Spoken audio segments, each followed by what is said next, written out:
Berbicara tentang keluarga, ada 4 pilar dalam membangun rumah tangga. Mari kita bahas satu persatu. Yang pertama adalah semua anggota keluarga taat beragama. Yang kedua adalah menciptakan harmonisasi. Yang ketiga, bagaimana mengatur keuangan dalam rumah tangga. Yang keempat adalah menjaga aib. Baik, berbicara tentang semua anggota keluarga taat beragama. Kita selaku ibaratnya sebuah sekolah rumah tangga itu adalah Madrasatul Ula. Madrasatul Ula adalah sekolah pertama dalam keluarga. Guru adalah kita sebagai orang tua. Kepala sekolahnya bapak dan kita ibunya sebagai gurunya. Bagaimana semua anak-anak ini yang ada dalam keluarga kita itu taat beragama. Kalau kita ada ibu taat beragama, ada mertua taat beragama. Jadi semua anggota keluarga itu taat beragama kalau mau membuat rumah tangga kita, fondasi rumah tangga kita kuat, maka lakukanlah hal ini. Semua anggota keluarga taat beragama. Contoh saja, sholat 5 waktu.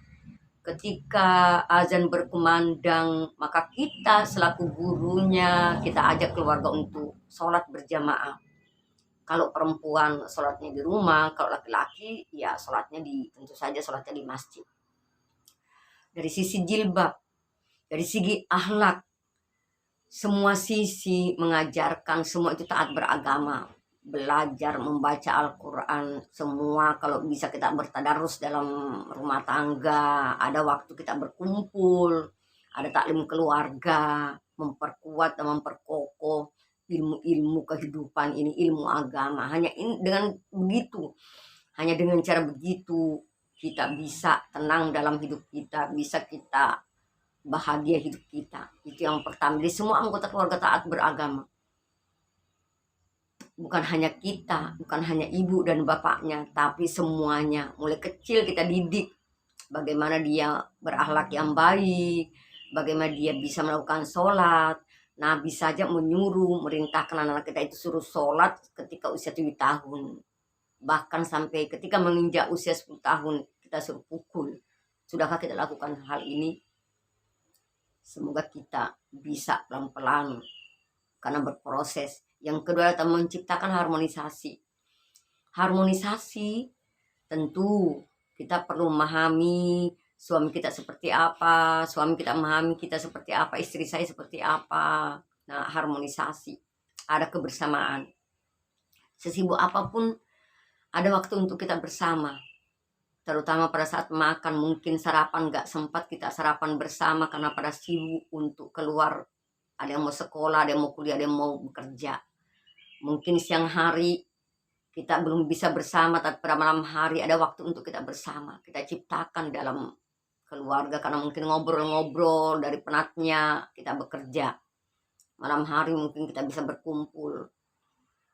Nah, itu menciptakan harmonisasi. Ketika suami kita di luar, kita tanyakan keadaannya, atau suami kita menanyakan keadaan kita di rumah, atau di tempat kita menanyakan apa yang kita lakukan. Mungkin kita makan, kita info ke suami bahwa kita makan. Itu salah satu menciptakan harmonisasi. Yang paling penting lagi harmonisasi pada saat kita sholat. Bagaimana pasangan kita itu yang belum bisa taat beragama, kita mengajak bagaimana suami kita bisa taat beragama. Begitupun sebaliknya, suami sudah taat beragama namun istri belum, bagaimana suami bisa mengajak kepada istrinya sehingga bisa melakukan ketaatan kepada Allah. Pilar yang ketiga adalah bagaimana kita sebagai istri pemegang dana bisa mengatur keuangan ini. Kita sesuaikan pemasukan dan pengeluaran. Kita harus berhati-hati. Jangan menuruti hawa nafsu. Apa yang kita lihat, kita ingin beli. Kita sesuaikan berapa yang kita dapatkan dalam 1 bulan itu yang kita atur-atur. bisa terpenuhi. Kita sisihkan ada untuk membeli pakaian, untuk membeli alat perabot rumah tangga, untuk di dapur keseharian kita, bagaimana mengatur menu di dapur.